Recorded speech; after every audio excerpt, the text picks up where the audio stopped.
Hey everybody, how's it going? Welcome back to Let's Play Legend of Zelda, Oracle of Ages, 3 Heart Run, all that jazz.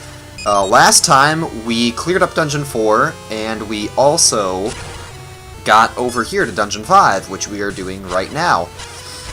And if you're wondering why things look a little different, actually they may not look all that different. I have no idea, to be perfectly honest. But they might look a little different because I actually, I recorded this dungeon only to realize that my microphone had gotten disconnected and that my voice didn't get picked up and recorded at all, so that was bad. But also, I didn't save my state in between the 2 episodes that I had recorded, which was a problem. And I mean, I actually did have a save state at the start of this dungeon for my practice file, but the thing is, my practice file didn't have the magic medicine on it. So I actually loaded up the previous state and went through and played the last dungeon. Like, I basically just redid the last episode, so if things look different, that's why. So this is kind of a crazy dungeon, to be perfectly honest with you. It's, I like it a lot, but it can be kind of complicated. I think, well, actually no. Dungeon 7 is the one that I spent the most time in when I was playing this game the first time, because Dungeon 7 is fucking convoluted. I mean, this one's pretty bad too, but this one's also, like, easier to figure your way around once you play it a couple of times. I'm expecting to be able to do this entire thing, this entire dungeon in one episode, actually. Oh, I wasn't supposed to raise those blocks, but whatever, it doesn't really matter. So yeah, how's everybody doing today? Today is, Thursday, I believe. Thursday, April 3rd. Happy April Fool's Day, everyone! So, yeah. Actually, we don't want the blue blocks down now. Actually, what we're gonna do right now is we're gonna get the dungeon item.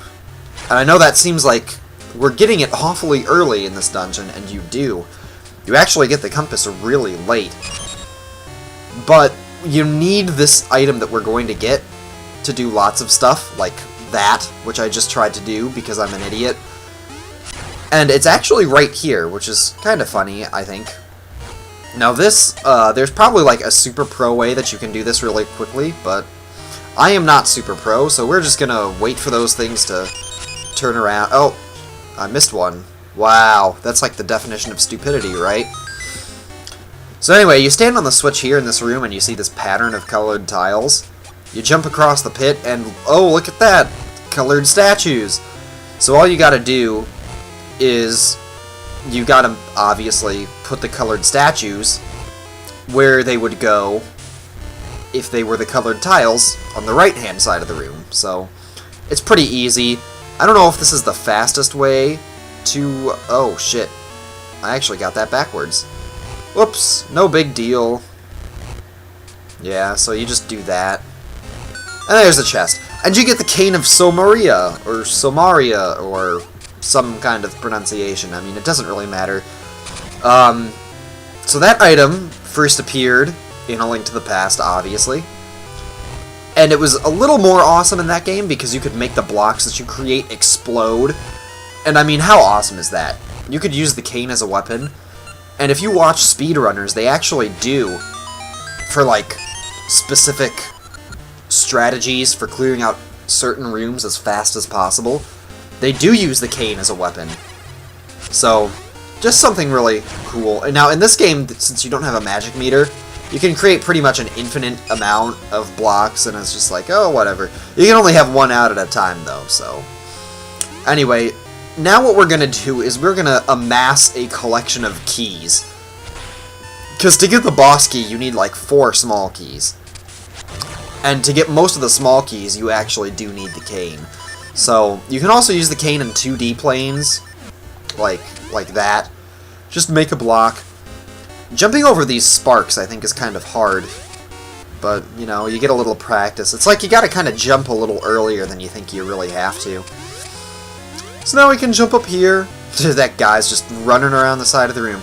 Now, if I had my sword beams, I would be very happy right now, but it looks like we're gonna have no such luck. I was kind of bummed, though, because the last recording, like, the last time I tried this dungeon, I made it all the way to the boss without taking a single hit of damage, so it was just kind of cool. Now, this is one of those ones where you need the cane to get the small key. So as you can see, the statues move, like, synchronized with each other, but if there's something in the way, they won't, and you can move them one at a time, so it's a very simple puzzle. Although there's one in this dungeon that's kind of like that, that's a lot harder. We'll be getting to that later, so don't you worry about a thing.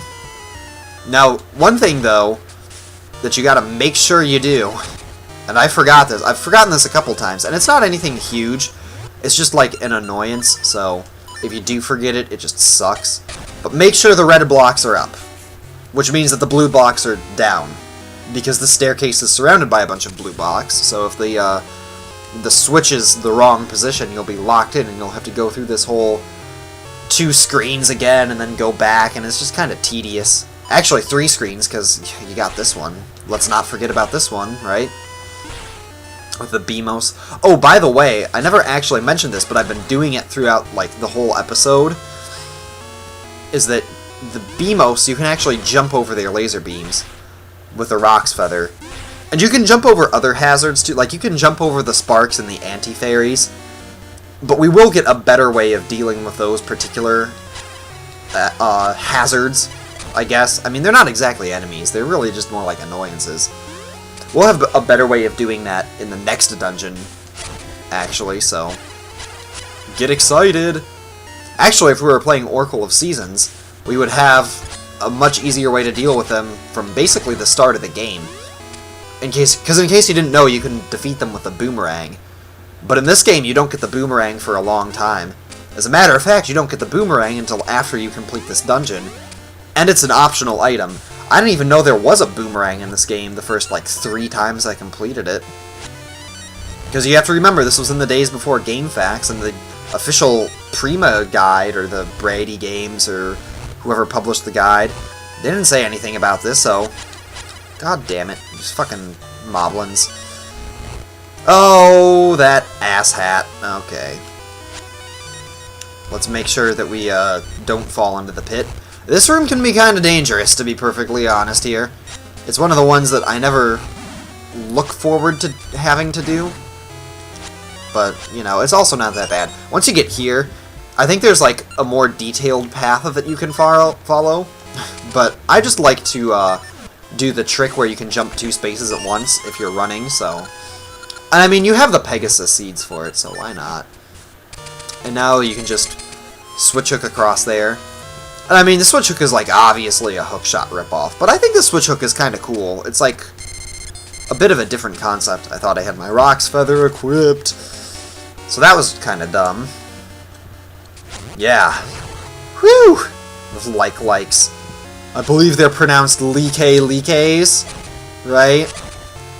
You know, in Hawaiian, you pronounce all of the vowels, and I mean, like, in a lot of languages, actually. English is just the dumb one, where you have silent letters, and, like, GH can be pronounced like ghost, but it can also be pronounced like through, and how do you explain that, right? So, anyway, I'm just being a dumbo here. Now, you've actually may have noticed that we haven't gotten a map or a compass yet. It's because I actually kind of forgot to get the map. But to be honest, I've done this dungeon so many times now, and I know it pretty well. My path through it and whatnot, so I'm not too worried. And I'll pick it up before the end of the dungeon. The map is actually in the room immediately before the dungeon boss. So, this is the mini-boss here.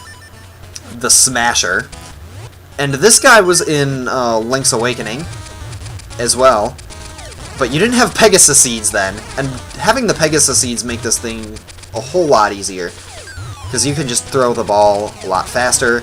This guy runs away from you pretty quickly, but... Shit. Oh man, I'm actually a little too fast. Oh no, this is not good at all. I was like too fast for my own good. Wow. Look at that. But there we go. That was actually not very clean. Not that that's a hard fight or anything, it can just get kind of annoying, so... But I like using the Pegasus Seeds because they're just helpful, I think. And this right here is actually the compass at long last. In the room after the mini-boss. I mean, you need a small key to get there, and it's like, jeez. And you need 2 small keys because you need the dungeon item to get to it too. So it's like, geez, man. Right? Alright, so more side-scrolling. There's a lot of side-scrolling in this dungeon. I don't know how I feel about it, though. It's kind of cool, I guess. This dungeon's actually got a really cool shape to it. It's called the Crown Dungeon. And it is shaped like a crown. This game kind of went back to the old convention of naming dungeons after the things that they're shaped like. Like Oracle of Seasons, the first dungeon in that game is called Gnarled Root Dungeon. And it's laid out the exact same way as Eagle Dungeon was in the first Zelda. But it's like... I don't know, you could interpret it to be like either an eagle or like a gnarled tree root, so... It's just kind of cool. But now that we have all the keys that we have, giant fortune of keys, we can actually go through and work on getting the boss key. So, well, we're actually almost out of here already. Like I said, if you know where to go, if you like know the order to do everything, this place isn't too bad. In terms of like actual 3-heart run challenge, it can be pretty rough if you don't know about jumping over Beamoses and whatnots, but it's not too bad, I guess. Now, I'm actually going to do something here that... I wish I hadn't taken that hit. But I want to pick up what's in this treasure chest, because it's something that'll be helpful. Actually, oh wow, we're taking hits left and right here. But that's okay, we'll make it. We'll make it through this, man! So, but now I gotta pull out my seed shooter. Ugh. But yeah, the 50 rupees will come in handy later. Because money is important in this game, although because we have a magic potion, it might not actually be that important. Because if you don't get a free magic potion, there is a point in this game where you actually are required to buy one of them for a certain character to get into a certain place to get the key to a certain dungeon. But we'll be going through this much later. Well, not much later, I guess. It'll be a couple episodes from now. I guess we're not too far from Dungeon 7 after all, right? So there's a number of ways to do this puzzle. This is the one that I like the most. Kind of involves manipulating the yellows first because they line up so well. And then you can kind of push the blue guys relatively easily into good places. And the red statues are easy to control because there's only 2 of them. You know what I'm saying? So... And all you gotta do is, like, if you were to place a mystery seed on that owl there, right there, he'd tell you, "Oh, you gotta bring all the statues to me, because I'm a greedy son of a bitch, and that's the only way you're getting the boss key." And it's funny because, well, does the... Oh, I guess that does have the chest there, but... Or maybe it did, the little tone did come up, but I don't remember hearing it. Maybe I've just, like, gotten to the point where you've just tuned it out. You know, when you just kind of go on autopilot, and it's like, geez, I'm not even thinking about what I'm doing right now, and I'm managing to do it without thinking about it. And I've played this dungeon through so many times in the past, however many, that I guess I'm kind of at that point now, so geez. Now this is going to be kind of risky here. Well, actually, strike that. It's not going to be that risky anymore, because Mr. Darknet seems to be leaving me alone, which is very good. It's pretty good if you can, like, avoid as many enemies as you can. Especially here. Like, if you had the wooden sword going into this dungeon and you tried to fight all the enemies, you'd have to be pretty good at doing it in order to, like, actually live. But anyway, we're actually ready to go fight the boss now, funnily enough. I was not expecting things to go by this smoothly, so... Well, actually, I was expecting things to go by this smoothly, but geez, you know, time flies when you're having fun, when you're just ranting, you know, sitting down, talking. I haven't even really said anything, like, that important. Something crazy actually happened yesterday here in the United States. The Supreme Court, and I don't know when this video is going to go up, but yesterday on April 2nd, the Supreme Court of the United States decided to overturn the limit on campaign donations by individuals and individual like entities, because, you know, corporations are people in the United States. Oh shit, I didn't oh wow. Not going into this with full health. This boss is always kind of a... It can be kind of hectic, I guess you could say, for lack of a better word. But yeah, so our Supreme Court decided to, this is not good at all. Oh man, I keep getting interrupted though. So our Supreme Court basically ruled that individuals can donate as much to campaigns as they want to, so... And that sucks. Oh, please form around the block. Okay, this is bad. This is not even remotely good at all. Well, shit, what can we do? I really don't like this boss fight very much. Actually, that's not entirely true. I don't hate it. We are getting our fucking ass kicked here. Oh my god.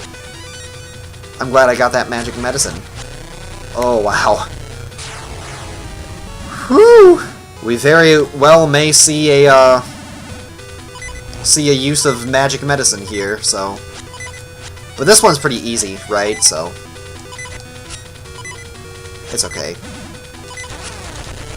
Whew! Sorry I wasn't talking there for a second. I was concentrating. And of course there's 4 stages to this boss fight. And the last one's definitely the hardest. So... Now what I like to do is I like to put the block there. Oh shit! Well, there goes the magic medicine. God damn it. Get over there. Thank you. Now that guy's gonna go all the way back over there. Well, at least the magic medicine was put to good use. This is one of the boss fights that, like, actually does kind of have a tendency to do bad things to me. Like that, just because the enemies can, like, stun lock you so easily, I guess. But now that this guy's actually... We got the big slow guy moving around, that's good for us, because we can place that block there, then that block there, and... Whoa, what the fuck was that?